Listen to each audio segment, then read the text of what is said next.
아담이 그의 아내 하와와 동침하매 하와가 임신하여 가인을 낳고 이르되 내가 여호와로 말미암아 득남하였다 하니라. 그가 또 가인의 아우 아벨을 낳았는데 아벨은 양치는 자였고 가인은 농사하는 자였더라. 세월이 지난 후에 가인은 땅의 소산으로 제물을 삼아 여호와께 드렸고 아벨은 자기도 양의 첫 새끼와 그 기름으로 드렸더니 여호와께서 아벨과 그의 제물은 받으셨으나 가인과 그의 제물은 받지 아니하신지라. 가인이 몹시 분하여 안색이 변하니 여호와께서 가인에게 이르시되 네가 분하여 함은 어찌 됨이며 안색이 변함은 어찌 됨이냐. 네가 선을 행하면 어찌 낯을 들지 못하겠느냐. 선을 행하지 아니하면 죄가 문에 엎드려 있느니라. 죄가 너를 원하나 너는 죄를 다스릴지니라. 가인이 그의 아우 아벨에게 말하고 그들이 들에 있을 때에 가인이 그의 아우 아벨을 쳐 죽이니라. 여호와께서 가인에게 이르시되 내 아우 아벨이 어디 있느냐. 그가 이르되 내가 알지 못하나이다. 내가 내 아우를 지키는 자이니까. 이르시되 네가 무엇을 하였느냐. 네 아우의 핏소리가 땅에서부터 내게 호소하느니라.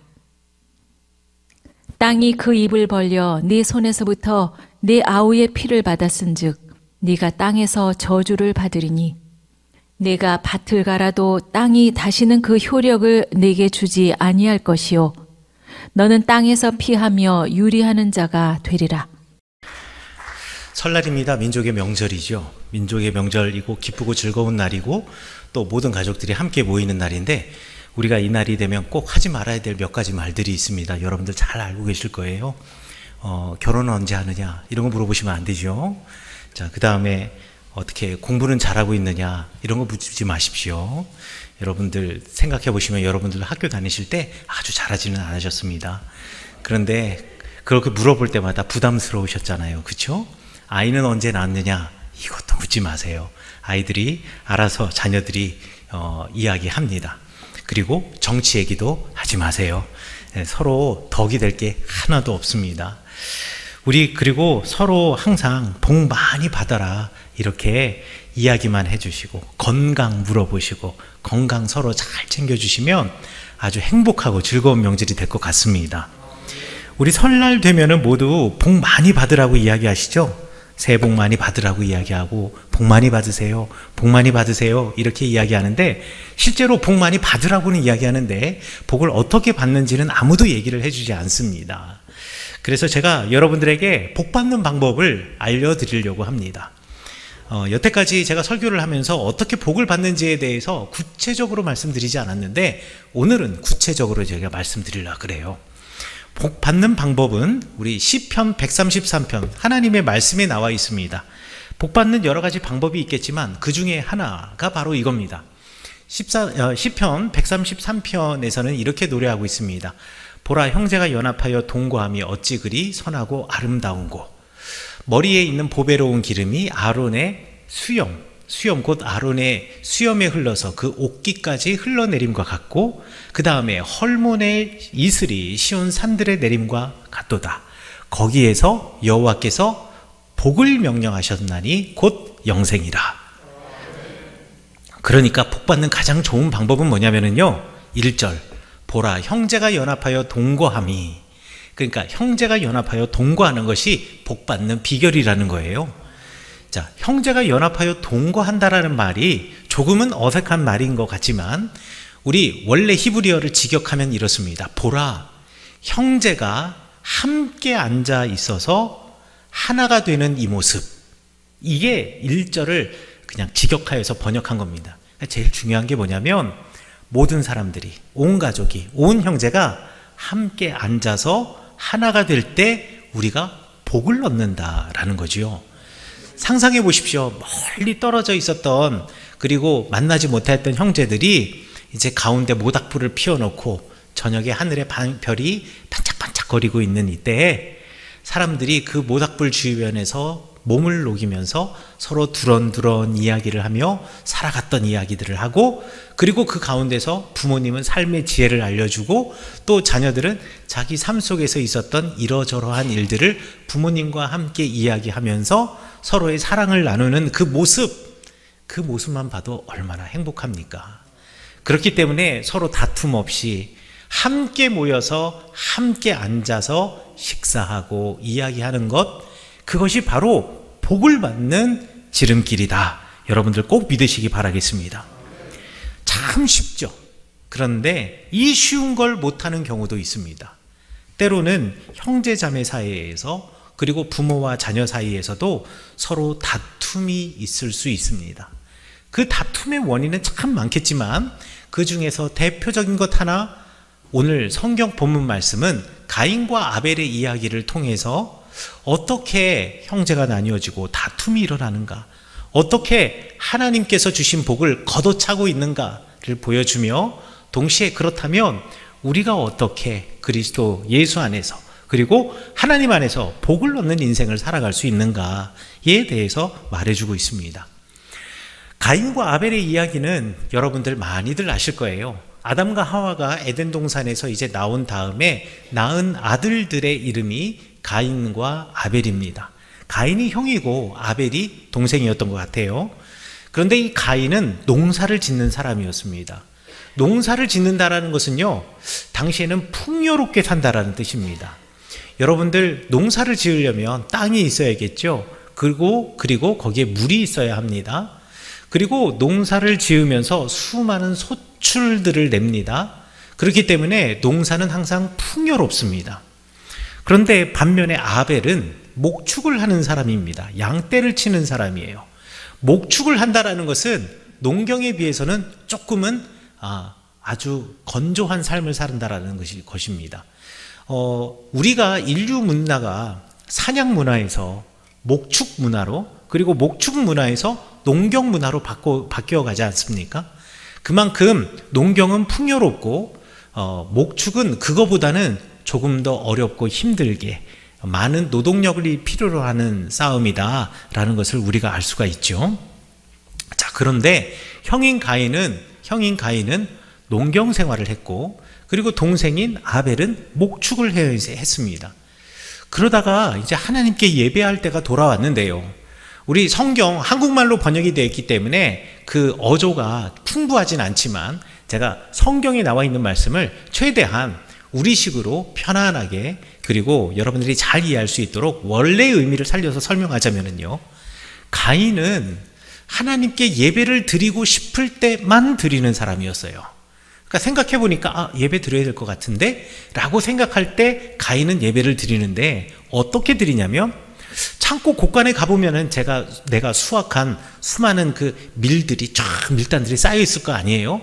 그럼 거기서 한 줌 잡아다가 하나님께 그것을 바치면서 예배를 드리는 사람이 가인이었습니다. 풍요로운 삶을 살아가고 있지만 그 풍요로운 삶에 대한 이 감사가 간절했던 사람이 아니에요. 사실 우리도 알고 보면 여러분의 인생이 즐거울 때와 여러분들의 인생이 척박하고 광야와 같을 때가 있는데요, 어느 때 하나님이 더 절실히 필요하고 또 하나님이 생각이 나시나요? 힘들고 어려울 때. 기쁘고 즐거울 때는 별로 그런 생각이 들지 않잖아요. 그러니까 농경 생활을 하면서 풍요로운 삶을 살고 있었던 가인은 생각날 때 하나님께 예배드렸던 사람인 것에 반해서 아벨은 그렇지 않았습니다. 아벨은 때를 정해놓고 정기적으로 하나님께 예배드리던 사람이었습니다. 때로는 하나님을 금방 인식하지 못하고 살 때도 있지만, 내가 예를 들어서 나 일주일에 한 번씩은 꼭 예배 드릴 거야 라고 한다면, 그 일주일에 한 번이 되면 반드시 하나님을 한 번 더 생각하게 되니까 아벨은 그렇게 해서라도 하나님을 만나고 싶었던 사람. 그리고 가인과 달리 가인은 자기 창고에서 손에 집히는 그것을 가지고 주님께 가져와 제사를 드렸지만, 아벨은요, 오늘 성경 말씀에 보면 양의 첫 새끼를 하나님께 드렸다, 맛배를 하나님께 드렸다라고 이야기하고 있습니다. 양이 한두 마리가 아니라 수백 마리라고 치자고요. 그리고 암컷만 해도 수십 마리라고 한다면 광야에서 이렇게 이곳저곳에서 풀 뜯고 있는 암양들이 언제 새끼를 낳을지는 사실 아무도 모릅니다. 새끼들이 낳는 시즌은 있어요. 지금 1월 달이 유대 광야는요, 양들이 새끼를 낳는 시즌입니다. 그러니까 지금쯤 되는 때에 어디 양이 새끼를, 어느 양이 제일 먼저 낳는가를 이 목자는 돌아다니면서 늘 확인을 하는 거예요. 그러다가 새끼 양이 딱 태어나서 매 하는 소리가 들리면, 아, 저 녀석이 제일 처음 태어난 새끼구나 라고 눈여겨보고, 그 양이 어미젖을 뗄 때까지, 성경에 보면 양과 염소 그리고 소를 하나님께 제물로 드리지만 아무 때나 드리는 게 아니에요. 첫 양, 첫 염소, 첫 소를 하나님께 드리더라도 이 녀석이 어미젖을 떼고 난 다음에, 독립하고 난 다음에 제물로 드리는 겁니다. 그러면 그 사이까지 이 양, 내가 보았던 그 처음 태어난 양이 흠없이 다치지 않게 하기 위해서 이 목자는 잘 돌보아야 하는 거죠. 아벨이 그런 사람이었어요. 그러고 나서 이 양이 자라고 난 다음에, 이 어미젖을 떼고 난 다음에 지금 하나님께 이 양을 데리고 와서 예배를 드리는 겁니다. 여러분, 이렇게 두 명의 아들, 두 명의 가인과 아벨이라고 하는 사람의 제사를 보았을 때, 만약에 여러분들이 하나님이라면 누구의 예배가 더 값지고 누구의 예배를 받으면 더 흐뭇해 하시겠습니까? 가인의 제사입니까? 아니면 아벨의 제사입니까? 이거는 뭐 무르나 마나 아벨의 제사일 겁니다. 뭐 이런 일은 없겠지만 제가 예를 들자면, 명절이 되어서 여러분들 이제 어머니 아버지께 와서 이제 인사드리잖아요. 인사를 드리면서 뭐 내가 어렸을 때야 이 설날이 기다려지는 이유는 딱 하나, 우리 엄마 아빠 할머니 할아버지한테 용돈을 받는 날, 세뱃돈을 받는 날이니까 그게 기다려지지만, 이제 독립한 나이가 되면은 이제 우리 어머니께 용돈을 드려야 하지 않겠습니까? 그런데 여러분들의 자녀분들이 이렇게 와가지고 이제 절하고 막 이러는데, 용돈을 주는데, 예를 들어 둘째 아들, 막내 아들은, 아벨은 이렇게 이쁜 봉투에 이쁘게 잘 글씨도 쓰고, 그리고 은행에서 찾아온 새돈 빳빳한 돈을 넣어서, 액수는 뭐 얼마가 될지 모르지만 빳빳한 돈을 넣어서 봉투에 준비하고 있다가 저를 딱 마치고 난 다음에 여기서 딱 봉투를 꺼내면서, 어머니 아버지 이걸로 맛있는 거 사드시고요, 필요한 것 있으면 사세요 라고 이렇게 딱 드리면 기분이 너무 좋으시죠. 그런데 또 한 아들이 있는데, 그 아들은 딱 저를 하더니만, 아유 깜빡했네, 동생이 주는 걸 보고 깜빡했네 하고서는 주머니에서 지갑을 딱 꺼내드리면, 그 지갑을 딱 열고, 우리 엄마 얼마가 필요하시나 이러면서 돈을 꺼내서 드린다고 쳐봐요. 어느 돈을 받았을 때 더 행복하시겠습니까? 이건 뭐 말 하나 많아지요. 준비해온 아들의 것이 더 감사하고 기쁘지 않겠습니까? 하나님의 마음도 마찬가지예요. 오늘 성경 말씀에 보면 하나님께서 가인의 예물은 받지 않으시고 아벨의 예물은 받으셨다라고 되어 있지만, 원어에는 뭐라고 써 있냐면, 하나님께서 가인의 예물은 가치 있게 여기지 않으셨고, 그리고 아벨의 예물은 가치 있게 여기셨다라고 말씀하셨습니다. 이 하나님의 마음이 충분히 이해가 되지요. 그런데 말이죠, 하나님은 가인의 제사를 가치 있게 여기지 않으셨을 뿐이지 그렇다고 가인을 벌하지는 않으셨습니다. 여러분 자녀가 그렇게 실수한다 치더라도 속상하긴 하지만, 그렇다고 해서 여러분의 자녀를 매질을 하지는 않지 않습니까? 하나님의 마음도 똑같아요. 가인의 재물에 대해서는 가치를 두지 않으시고, 한편으로 마음이 속상하시겠지만 그렇다고 가인을 벌하지는 않으셨습니다. 그런데 가인은요, 화가 났어요. 왜 화가 났냐? 동생 아벨과 비교해 보자니 동생 아벨의 예물과 제사는 우리 하나님께서 잘 받으시는데, 가치 있게 여기시는데, 나는 그렇지 않거든요. 그러니까 내가 초라해 보이고 이 상황이 너무 싫은 겁니다. 그리고 사실 왜 이렇게 됐는가, 나를 되돌아보아야 하는데 나를 보지 않고 동생만 보이는 겁니다. 동생만 보면서 내가 비교하여 보고 내가 도대체 뭐가, 왜, 쟤는 왜 이러면서 내 마음속에 그 질투 그리고 열등감 이런 것들이 생기는 거죠. 그때 하나님께서 말씀하셨습니다. 우리 7절에서 이렇게 말씀하시죠. 너희들이 내가 지금 왜 안색이 변하였느냐, 내가 선을 행하면 어찌 낯을 들지 못하겠느냐. 제가 풀어서 설명해 드릴게요. 내가 옳은 일, 바른 일을 행하였다면 어떻게 네가 고개를 들지 못하겠느냐. 너 지금 네가 한 일을 내가 알지 않느냐. 그런데 왜 내가 실망하고 질투하고 너희 동생에 대해서 열등감을 느끼느냐. 이거 죄가 된다. 이 죄가 문 앞에 엎드려져 있다. 가까이 있다. 죄가 너를 원하나 너는 죄를 다스릴지니라 라고 우리말 성경에 되어 있지만 원래 원문에는 이렇게 되어 있습니다. 죄의 욕망이 너를 지금 지배하려고 한다. 그 열등감이, 그 질투가, 그 실망이 지금 너를 사로잡으려고 한다. 너는 그 욕망을 잘 다스려야 한다. 지금 네가 가지고 있는 실망, 질투, 열등감 이거 잘 다스려야 돼. 안 그러면 그것이 너를 파멸시킬 거야. 왜요? 열등감은 비교하면서 내가 이기려는 그 욕망이 좌절됐을 때 생기는 거거든요. 사람은 누구와 비교하잖아요? 그 비교하면 꼭 이기고 싶어 해요. 그런데 이기지 못한다고 생각하잖아요? 그러면 열등감이 생깁니다. 그 열등감은요, 결국 나를 파멸시켜요. 그리고 사람과의 관계를 단절시켜버리는 겁니다. 여러분, 열등감은요, 사람들에게 부정적인 마음을 이끌어냅니다. 그래서 삶과 내 주위에 대해서 불만을 갖게 돼요. 그리고 우울해지고요, 분노하게 됩니다. 이게 다 열등감에서 시작이 되는 거예요. 뭐 예를 들자면은요, 나랑 친구가 있는데 내 친구는 영어를 잘하고 나는 영어를 잘 못해요. 이렇게 되면 저 친구는 영어를 잘하는데 나는 저만큼 하지는 못하네. 그냥 인정하고 받아들인 다음에 그러면 나도 영어 공부를 해야지 라고 하면 그 속도는 어떻게 될지 모르겠지만 또 성취도는 어떻게 될지 모르겠지만 조금씩 노력하고 발전하면서 내가 바뀌어지게 돼 있습니다. 그런데 열등감을 갖는 사람은 어떻게 하냐면요, 나는 영어를 못하는데 제 친구는 영어를 잘하네. 열등감이라는 걸음종이를 지나가면 어떻게 되냐, 야, 나도 쟤처럼 어학연수 갔으면 영어 잘했을 텐데 라고 생각합니다. 여러분, 제가 어학연수 해봐서 아는데요, 어학연수 한다고 영어 잘하지 않아요. 가서 열심히 공부해야지 잘하는 겁니다. 어학연수 가도요, 놀면 못하는 거예요. 그러니까 그 친구는 그만큼 노력한 거예요. 그런데 그 노력을 봐주진 않고 그냥 그 정황 속에서 야, 나도 어학연수 갔으면 잘했을 텐데 이러면서 무슨 생각을 하냐. 근데 우리 집은 이게 뭐야.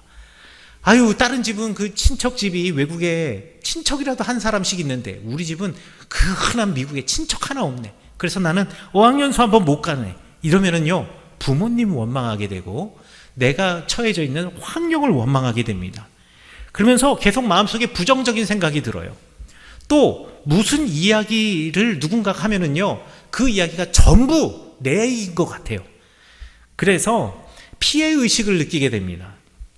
그냥 평범한 이야기예요. 사람들 사이에서, 친구들 사이에서 하는 이야기거든요. 그런데 열등감이라고 하는 이 걸음종이를 탁 통과하는 순간에 모든 말이 다 왜곡해서 들려요. 야, 이거 나 들으라고 하는 소리구나. 이거 나를 비꼬면서 하는 얘기구나. 이거 나를 뒷담화하는 내용이구나. 자꾸 그렇게 생각하게 되는 겁니다. 열등감은 모든 생각과 그리고 모든 판단의 걸음종이가 돼요. 이게 가장 큰 문제입니다.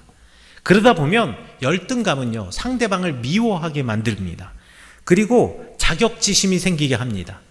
그냥 타인과의 비교뿐만 아니라 스스로에게도 만족하지 않고 나는 왜 이 모양일까? 자꾸 자격지심 생기게 합니다.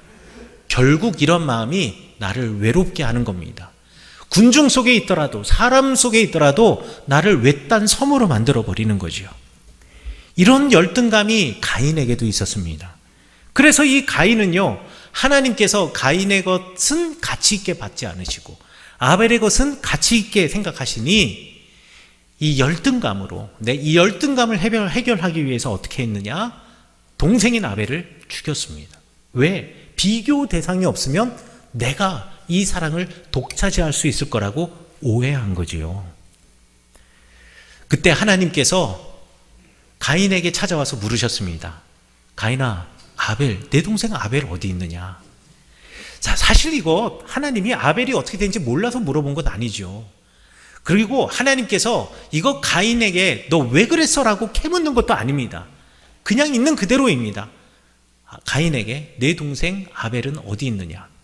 하나님이 정말 가인을 책망하고 이 사람에 벌 주고 싶었다면 가인아, 내 동생 아벨은 어디 있느냐라고 물어보지 않고 야, 너 왜 그랬어?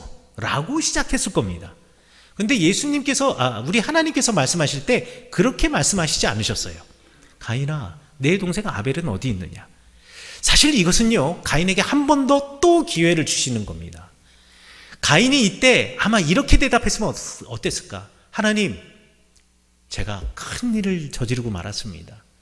내가 분노에 휩싸여서 내가 내 울분과 화 이거를 주체하지 못해서 우리 하나님께서 저한테 내 죄의 욕망, 내 안에 있는 열등감, 내 안에 있는 이 모든 옳지 않는 마음 이거 다스리라고 했는데 이거를 내가 못 다스려서 내가 그만 동생을 죽였습니다. 나 이거 어떻게 해야 되지요?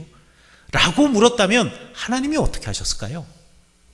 그런데 가인은요, 하나님께서 내 동생 아벨은 어디 있느냐라고 있는 물음을 열등감이라는 걸음종이로 다시 듣고 나니 하나님이 나를 비난하는 것 같고 나를 책망하는 것 같아 보이는 거예요.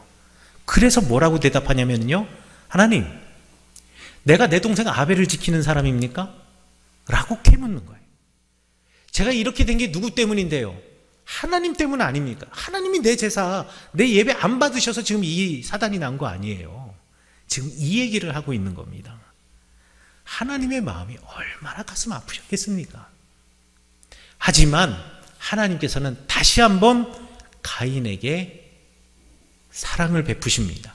아니, 가인이 아벨을 죽였기 때문에 가인도 죽어 마땅하겠지만 가인에게 다시 한번 베푸시는 사랑의 내용이 12절의 말씀입니다. 12절에서 우리 가인에게 하나님께서 뭐라고 말씀하시냐? 내가 밭을 갈아도 땅이 다시는 그 효력을 내게 주지 아니할 것이요 너는 땅에서 피하며 유리하는 자가 되리라.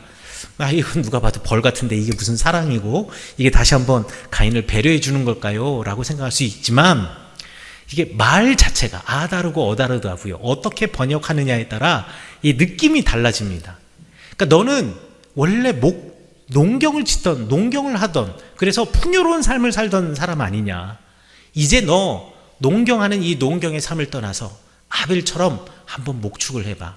내 동생 아벨이 내게 예배드리기 위해서 그 거친 광야에서 힘들게 이곳저곳 양떼를 몰고 다니면서 몰고 다니면서도 처음 태어난 새끼 양이 무엇인가를 알아보기 위해서 늘 관심 가졌던 그 동생의 마음 너도 한번 알아보고 너도 한번 가져봐 라는 말로 이곳저곳을 떠도는 목축의 인생을 살아보라고 지금 하나님께서 가인에게 말씀하셨는데 가인은 또 한번 걸음종이로 듣고 나니 이 얘기가 마치 나를 죽으라고 하는 건가요?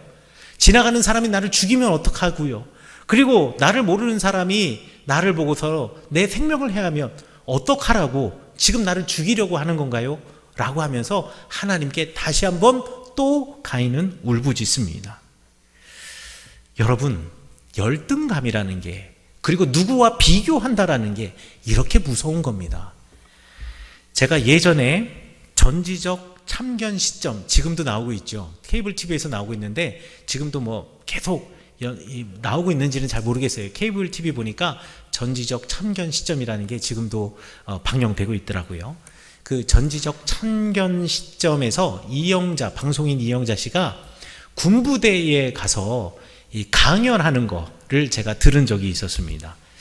자, 그런데요, 이영자 씨가 처음 군인들 앞에서 이렇게 얘기하는 거예요. 토끼와 거북이의 경주 이야기를 하면서 토끼와 거북이가 경주를 하는데 거북이는 분명히 자기가 이 경주를 하면 질 거를 분명히 알고 있는데도 왜 토끼의 제안을 받아들였을까? 왜 토끼에게 경주를 하자라고 했을까? 라고 물어봅니다. 그리고 나서 그 대답은 맨 나중에 하겠노라라고 이야기하며 이 이영자 방송인 이영자 씨가 자기가 가지고 있었던 열등감에 대해서 이야기를 하는 거예요. 원래 이 이영자 씨는 그 부모님이 생선 가게를 하셨답니다. 근데 생선 가게를 하고 옛날에는 생선 가게에 있으면 생선 가게 안쪽에 있는 그 쪽방에서 부모님이 가족들이 생활을 했을 거 아니에요. 그러니까 이 아이의, 그러니까 이영자 씨의 그 옷에는 항상 생선 비린내가 배어 있는 거예요. 그래서 친구들과 놀다가도 친구들이 이게 무슨 냄새야 하면은 이거 내 비린내 나는 거 이것 때문에 그러는 건가? 이런 생각을 하게 되더라는 얘기예요. 그래서 친구들은 전혀 그런 말이 아니라 뭐 지나가다 보면은 길거리에서 커피 냄새가 날 수도 있고 또 이곳에서 맛있는 음식점 냄새 날 수도 있고 여러 가지 냄새가 날 수도 있잖아요. 꽃향기가 날 수도 있고요. 그런데 냄새라는 말만 나오면 움츠러들다라는 거예요. 어릴 때 이 자꾸 자기가 가지고 있었던 생선 비린내, 냄새에 대한 이 생각이 자기를 붙잡고 있는 거죠. 그래서 늘 이 이영자 씨는요, 이 냄새에 대해서, 그래서 지금도 버릇이 냄새를 맡는 신용을 하는 버릇이 있다고 하네요. 그리고 이 이영자 씨는요, 그 가정이 남아 선호 사상에 아주 그냥 완전히 그 찌들어 있는 가정? 사실 옛날이 다 그랬죠. 그래서 아들과 딸이 있는데 항상 통닭 한 마리 시켜놓으면요, 아버지하고 아들은 닭다리하고 닭 날개를 시켜 먹고, 닭다리하고 닭 날개를 뜯어 먹고요. 항상 자기 몫은 닭 목뼈였대요. 닭 목뼈에 먹을 게 뭐가 있겠습니까? 그래도 그거를 그렇게 맛있게 먹으면서도, 나도 아빠처럼, 남자들처럼 닭다리하고 닭 날개도 먹어보고 싶다 라는 마음이 들면서 자기가 여자라는 사실 때문에 또 움츠려들고 쪼그라드는 이거. 그리고 이영자 씨가 또 몸이 좀 부하잖아요. 사람들은 그냥 있는 그대로 존재를 판단해주고 그리고 그 존재를 받아들이는 게 아니라 또 외모를 그렇게 중요하게 생각을 합니다. 그러니까 그것 때문에 또 움츠려들고 이러던 이영자 씨가 이렇게 살면 안 되겠다. 내가 이제 보다 인간적인 삶을 살기 위해서 이 열등감을 극복해야겠다라고 생각하면서 제일 먼저 했던 게 뭐냐면 차이를 인정하고 현실을 그냥 인정하는 거였다랍니다. 그래, 나는 뚱뚱해. 그래, 나는 우리 엄마 아빠가 생선 장사를 하기 때문에 내 옷에 생선 비린내가 묻어 있을 수가 있어. 그래, 나는 여자이기 때문에 남녀 선호 사상이 있는 공동체와 사회 속에서 관심을 못 받을 수 있어. 그럼 어떡할 거야? 그렇다고 해서 내가 엄마 뱃속에 다시 들어가가지고 아들로 태어나올 수 있는 것도 아니고 내가 엄마 아빠를 바꿀 수 있는 것도 아니고 그리고 유전이 그런 걸, DNA가 이런 걸 내가 갑자기 살을 뺄 수 있는 것도 아니고 그냥 차이는 그대로 인정하고 그렇다고 해서 그냥 그걸로 포기하는 게 아니라 그렇다면 내 상황 속에서 내가 최선을 다하면 되는 거지. 내가 냄새가 난다고 한다면, 그렇게 생각한다면 씻고 향수를 뿌리면 되는 거고, 그 다음에 내가 뭐 좀 이렇게 살이 부해서 뚱뚱하다 그러면 그렇게 퉁퉁하고 부한 모습으로 할 수 있는 것을 하면 되고, 내가 여자이기 때문에 그에 움츠러드는 게 아니라 여자이지만 여자이기 때문에 할 수 있는 것, 그리고 여자도 할 수 있다는 것을 보여주면 되는 거니까 차이를 인정하는 게 제일 먼저였고요. 그리고 두 번째로는 남들을 분석할 시간에 나에게 투자를 했다고 합니다. 그러니까 남이 무엇을 이루었는지, 그리고 나보다 저 사람이 무엇이 더 나은지, 더 가졌는지 이거를 따져보고 비교하는 게 아니라 지금 나에게 있어서 내가 제일 필요한 것은 무엇인지, 그래서 내가 무엇을 해야지 그것을 뛰어넘을 수 있는지에 대해서 생각하기 시작한 거예요. 그래서 나에게 필요한 것을 공부하고 또 연구하고 한 걸음씩 한 걸음씩 하다 보니 지금 이 자리에까지 왔다라는 겁니다. 그러면서 하는 말이 그 군인들에게 여러분들이 얼마나 소중한 존재인지를 여러분들 꼭 기억하시라고 이야기를 합니다. 저는 이영자 씨가 기독교인이라는 걸 알고 있어요. 지금도 그런지 모르겠지만 처음에 우리 이영자 씨에 대해서 소개를 할 때 이영자 씨는 연애 생활을 하면서도 주일학교 교사를 하고 있었던 우리 아주 신실한 기독교인이었습니다. 당신이 여러분들이 얼마나 소중한 존재인지 기억하라라는 말이 저는 하나님의 음성처럼 들리더라고요. 성경 말씀처럼 들리더라고요. 왜냐하면 하나님께서는 우리를 창조하시고 세상을 창조하시고 참 기뻐하셨는데 특별히 인간을 창조하시고 난 다음엔 심히 기뻐하셨고, 우리 인간은 하나님이 창조하신 이 아름다운 존재들 중에서 최고의 가치를 가진 존재가 우리 인간이기 때문에, 그렇기 때문에 내가 누구와 비교하면 그러면 내가 열등감에 빠지고 그것 때문에 죄를 짓게 되고 그것 때문에 내 인생이 우울하고 힘들어지지만, 내가 비교하지 않고 내 존재 자체를 인정하고 특별히 내 존재가 하나님 앞에 소중한 존재라는 것을 내가 알게 되었을 때, 나는 열등감이 아니라 오히려 그리스도 예수 안에서 자신감을 갖게 된다라는 것, 그 말씀, 하나님의 음성이 세상의 프로그램인 전지적 참견 시점에서 제가 들리더라고요.